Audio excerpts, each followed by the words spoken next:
The recess from about 11 until 12:30 Eastern today so that senators can attend party caucus meetings. They'll also discuss the new agreement on raising the federal debt ceiling, of course. After they return, the Senate will consider that legislation. Now, live coverage of the U.S. Senate on C-SPAN 2.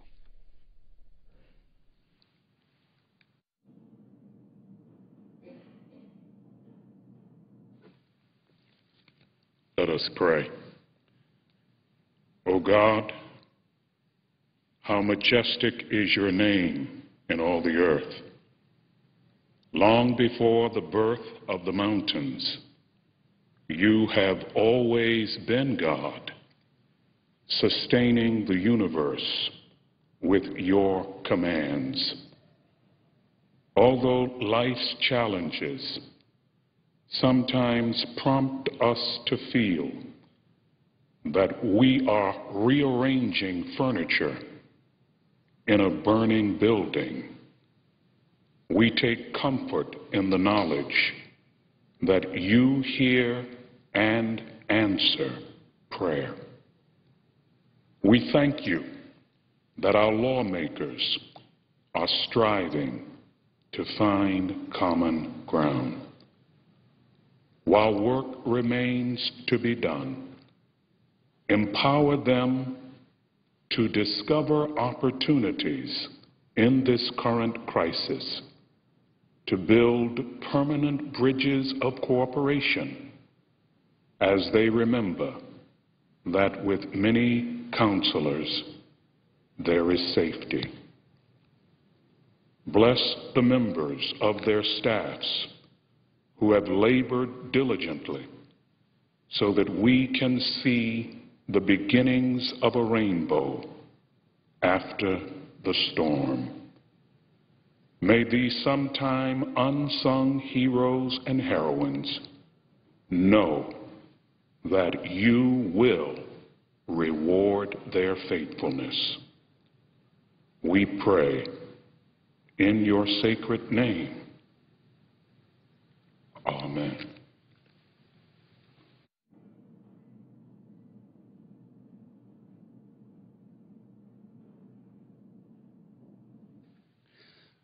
Please join me in reciting the Pledge of Allegiance to our flag.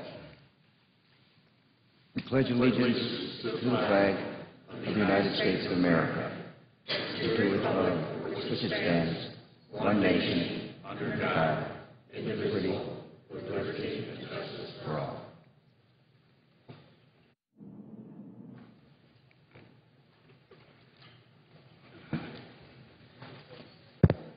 The clerk will read a communication to the Senate. Washington, D.C., August 1st, 2011. To the Senate. Under the provisions of Rule 1, Paragraph 3 of the Standing Rules of the Senate, I hereby appoint the Honorable Herb Kohl, a senator from the state of Wisconsin, to perform the duties of the chair. Signed, Daniel K. Inouye, President pro tempore. Mr. President. Mr. Leader. Thank you very much. Following any leader remarks, the Senate will resume consideration of the motion to concur in the House message to accompany S-627, which is the legislative vehicle for the debt limit increase. The Senate will recess from 11 a.m. until 12:30 p.m. When the Senate reconvenes at 12:30 p.m., the time until 2 p.m. will be equally divided and controlled between two leaders of the designees. The Senate expects to vote on the compromise we reach, hopefully during today's session sometime. When the vote is scheduled, senators will be notified. Mr. President, I want to spend a few minutes with the United States Senate today and the American people to talk to them about this great body that we serve in. I know that there are all kinds of pundits and commentators who talk about how the system is broken. They point to what's been going on in Washington the last few months as saying it shows that we need a complete change in our way we enact laws. It just doesn't work anymore. It's terrible, awful what's been going on. Mr. President, I want to take just a few minutes and historically review what our country's all about. In the summer of 1787, the Founding Fathers meeting in Philadelphia were having a very difficult time. They had had a number of ways that it tried in the past to keep the country together. They had the Articles of Confederation, and they knew that it just wasn't appropriate. It wasn't working. And in June of 1787, a delegate from Connecticut came to the conclusion that he had an idea how he might be able to suggest to the other members of the delegation, the Founding Fathers, how they could come up with a constitution. That's why were they there.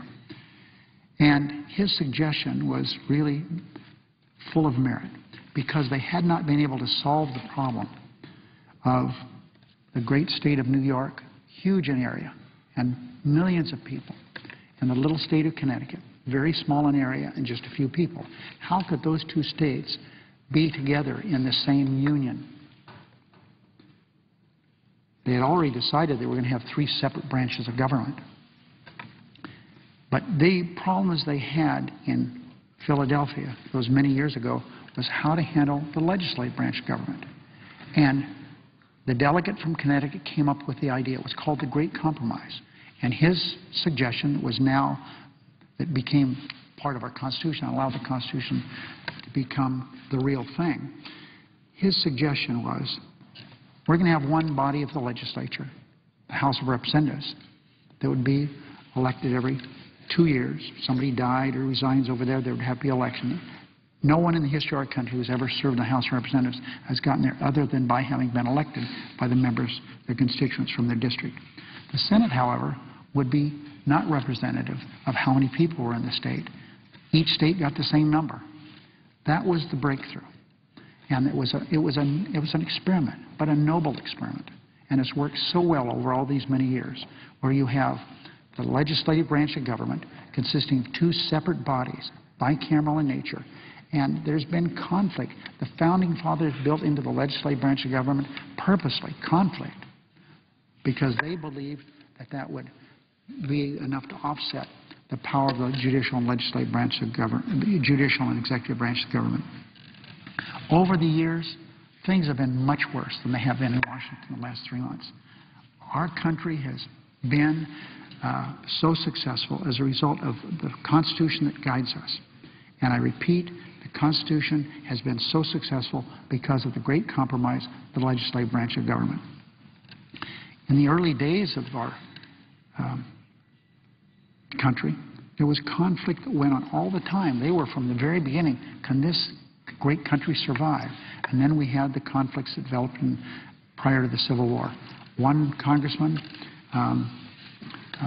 and senator, Henry Clay from Kentucky, he was known as the Great Compromiser. He worked for generations, plural, to see what he could do to stop the dissolution of the Republic.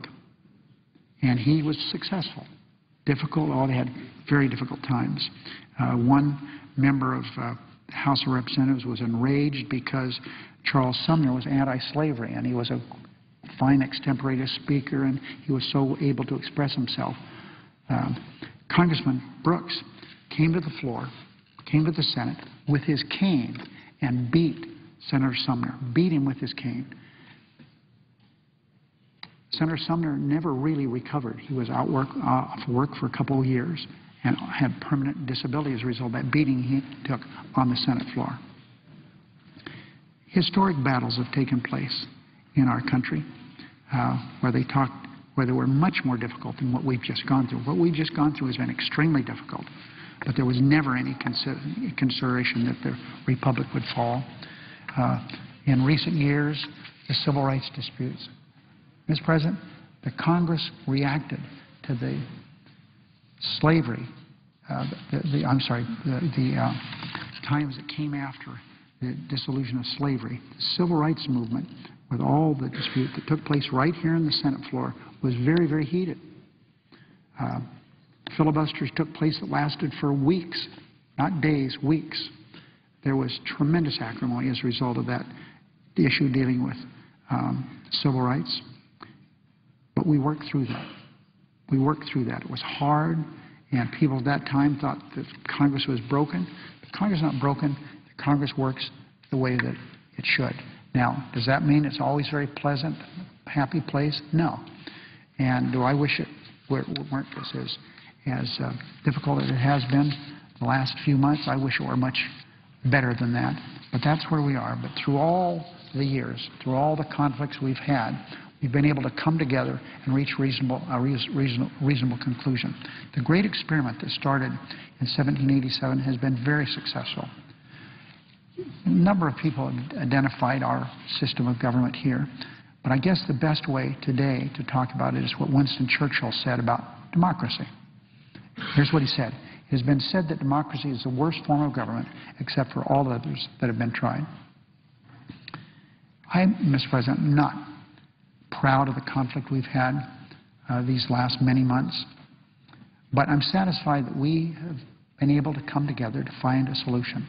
Now, it's not over until both houses of Congress pass the legislation dealing with the debt crisis we have in America. It's not over until the President signs that bill. But after weeks of facing off against each other, this partisan divide we have here in the Senate, we were finally able to break through with an agreement that is typical for agreements that are difficult. No one got what they wanted. Everyone had to give something up. People on the right are upset. People on the left are upset. People in the middle are upset. It was a compromise. It's not always easy for two sides to reach consensus, but that's what we did. We did it on a bipartisan basis. So I believe that reasonable Republicans and Democrats alike understood in this case, without compromise, our country faced a very, very difficult situation. But we did send, Mr. President, to the world and to the American people that our great democracy is working. As difficult and as hard as it is, it works. So I look forward to working with my colleagues in the next few days on both sides of the aisle to pass this remarkable agreement which will protect the long-term health of our economy and avert a default on our nation's debt. We still have a lot of problems dealing with our debt, but this was a great stride forward. Today, Congress has a unique opportunity and responsibility to show the world that we can achieve not in spite of our divided government, but because of it.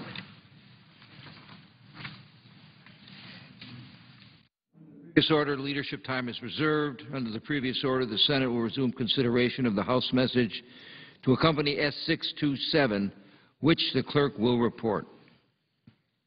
Motion to concur in the House amendment to S-627, an act to establish the Commission on Freedom of Information Act processing delays with an amendment.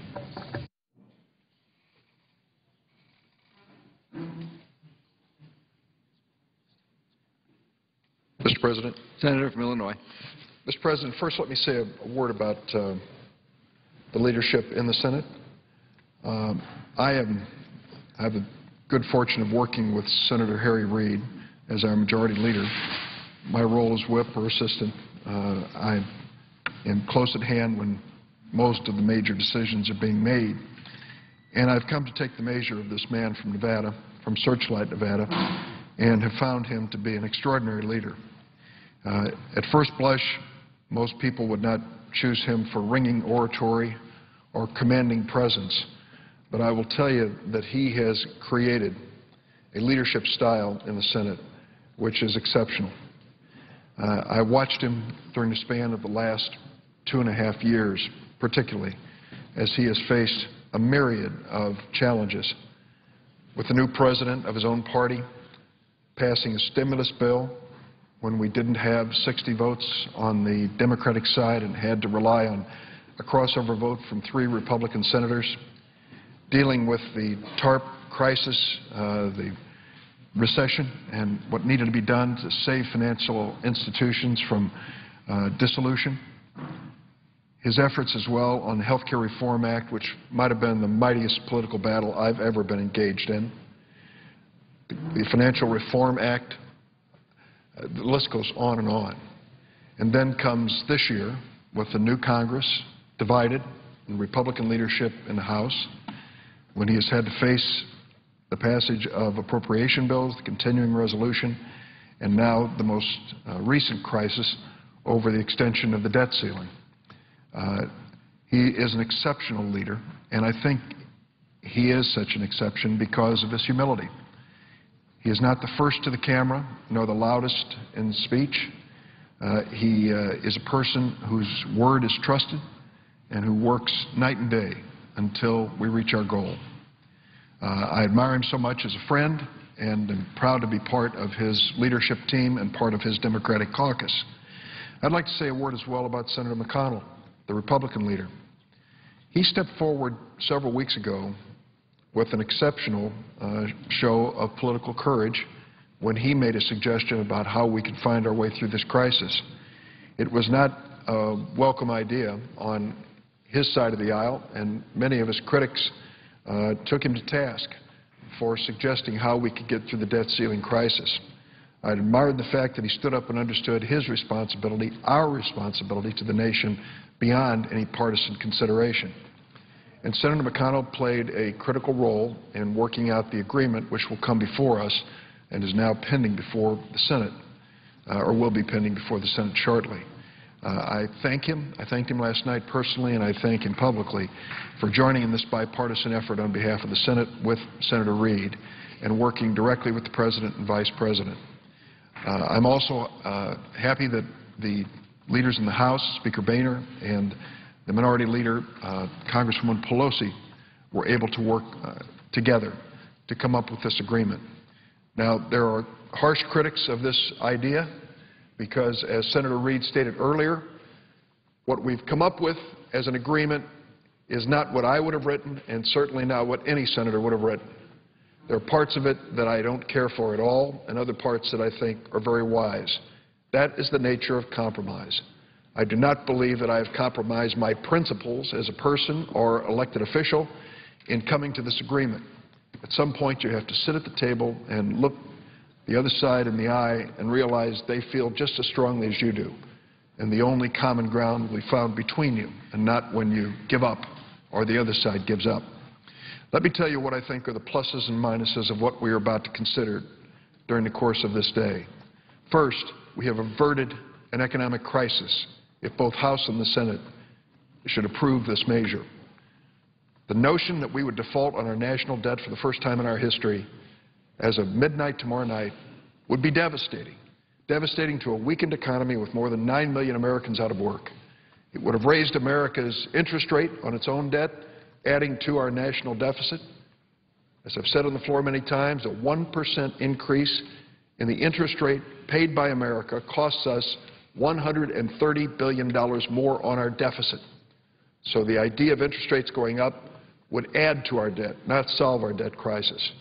In addition, it would force interest rates up all over America. Individuals, businesses, families, they would feel it. And their credit card bills and student loan debts and automobile loans and home loans and businesses trying to engage in borrowing to expand the size of their business or the developments that they're undertaking. That is exactly the wrong thing to do, as the Federal Reserve strives to keep interest rates low, to promote growth, for us to do something on Capitol Hill which would have the opposite impact. So averting that crisis was the #1 achievement of any agreement that we reached among our leadership. The fact that we don't have to revisit this crisis on a weekly or monthly basis is also a positive step forward. There was a feeling on both sides of the aisle, though not as clearly spoken on one side, that to come back and do this over and over again could not help but weaken the role and reputation of the United States in the global economy. And so we now have an agreement which will take us to February of 2013, beyond the next presidential election, giving whoever is elected or reelected an opportunity to govern and to manage the economy in a responsible way. Those, I think, are the major achievements of this. Secondly, we make a down payment on the deficit, and I think that that really cuts both ways. We need to address our deficit. This nation cannot be great, cannot continue to grow, borrowing 40 cents for every dollar government spends. That is an unacceptable approach, and we need to reduce that dependency on borrowing and reduce the debt that we're creating, and by reducing spending, that's the starting point. I would question whether this is the right moment to do that. I happen to believe, as others do, that when you're in a recession, trying to create economic growth, that pulling back on spending on such things as training and education and the building of infrastructure makes the situation worse, not better. I didn't prevail in that point of view, and this does not reflect it. But the fact that we will be putting some money down toward reducing our deficit is a positive thing. I am also glad that included in this agreement when it comes to spending cuts is protection for the most vulnerable people in America. I can't get over how many times members of the House and Senate will get up and make glowing speeches about cutting spending when those projects and programs they're cutting really are a safety net for the most vulnerable people in America. We are talking about those who are unemployed looking for work. We are talking about those who are elderly and poor. We are talking about those suffering from physical and mental disabilities. We are a great and caring nation. We have created a safety net of programs so that we don't see homeless on our streets any more than necessary because of the inadequacy of our programs, and we don't see a blind eye when it comes to the suffering that many families are going through. I'm sorry that we are making some cuts, but we are protecting most of the safety net programs such as Medicaid, the health insurance program for the lower income people in America. Who counts on Medicaid? 1/3 of the children in America have their health insurance through the Medicaid program. Almost 50% of the live births in America are paid for by Medicaid. In addition, many elderly people, even those on Social Security and Medicare, have to turn to Medicaid to sustain them in their nursing home and convalescent home settings. So protecting Medicaid as part of this package is a very, very important thing as far as I'm concerned. I would also add that this approach that we're using here is more balanced than some. I want America to be strong and safe. Everyone does. It's part of our Constitution that we swear to uphold. But there's money being wasted in the Department of Defense. There are contracts that are overrun, money overspent, and there's a lack of oversight. We can save money in the Department of Defense to reduce our deficit and not compromise by one penny the safety and security of the United States. This agreement before us says that both the Department of Defense and all other departments of the government have to look for savings and reduction in spending to move us toward our deficit reduction goal. I think that is a good thing. Now, what's missing in this package? What's missing is obvious. At its best, this package will reduce our deficit by $2.1, maybe a little more, trillion when it comes to the future spending. Most of us believe that unless we can reduce our deficit by $4 trillion, that's almost twice as much, over a period of 10 years, that we will not make the positive impact that we need to make to spur economic growth and more confidence in the American economy. But Senator Reid suggested, and it's part of this program, that we create a joint committee to try to find a way to increase the savings and reduction in deficit in the years to come. Some skeptics this morning have said, well, that's a typical Washington cop-out. They're going to create another joint committee. Haven't we had enough? You can make that argument, but I think it overlooks the obvious. We are committed here to reducing our deficit. We are committed to creating a joint committee that comes up with specific programs that work. And if we fail, there is a penalty. If the joint committee fails to produce a product enacted by the House and Senate, there is a penalty. Under our language of legislation here, it's known as a trigger. And it says if you should fail to reduce the spending and reduce the deficit through the joint committee, there will be a price paid. Even deeper cuts in spending on both the defense and non-defense side. I don't want to see it move in that direction. I hope that we can find a more balanced approach and do it through the joint committee, working on a bipartisan basis with appreciation and respect for one another across the table. We can reach that goal. Erskine Bowles, former Chief of Staff to President Clinton, Alan Simpson, former United States Senator, co-chaired a commission I served on where they sat down and created a template for us to reach a deficit and debt reduction, meaningful deficit and debt reduction over 10 years of more than $4 trillion. I then took that idea with some others, Senator Mark Warner of Virginia, Senator Chambliss of Georgia, Senator Crapo of Idaho, Senator Coburn of Oklahoma, Senator Conrad of North Dakota, and Senator Warner of Virginia, and sat down with a gang of 6 senators. And we took those ideas, turning them into what we thought was a legislative approach that would work. I still think that has merit, and I still think it should be actively considered when we talk about the long-term reduction of debt. It is bipartisan, it is honest, It achieves real debt reduction, and it does it in the fairest possible way. It puts everything on the table, everything. There are no sacred cows. Everything is on the table. It means that it goes beyond spending cuts to the entitlement programs, which make those of us on the Democratic side particularly nervous, but it also goes into revenue, new revenue, to reduce our deficit, which makes those on the other side of the aisle nervous. But what we should be nervous about is a continuing deficit and a weakening economy and a debt left to our children. I believe that this proposal that's before us now, this agreement of the leaders, should be adopted in a timely fashion. I would hope that we can move to it today. We are working out with the Republicans a schedule when these matters will be considered. There will be those on the right and on the left who will be critical of this, and I can understand their thinking. It doesn't serve either side particularly well. It is a compromise and a consensus. I think of all the people that contacted my office from Illinois and beyond during the last several weeks, begging us to do something, not to let this economy fail, to work together and compromise and find a way to resolve our differences. I think that this is a reasonable attempt to do that. I will support it with some misgivings, but will support it, believing that it gives to us the way to get through this crisis and to move to a better place, where we deal with this deficit and debt in a responsible, bipartisan manner, asking for shared sacrifice from all those across America who can make a sacrifice. That is the nature of our nation. It's the nature of our history, where time and again we have rallied as a nation to face even more daunting challenges in the past. Mr. President, I yield the floor and suggest the absence of a quorum. Clerk will call the roll. Mr. Akaka.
Thank you.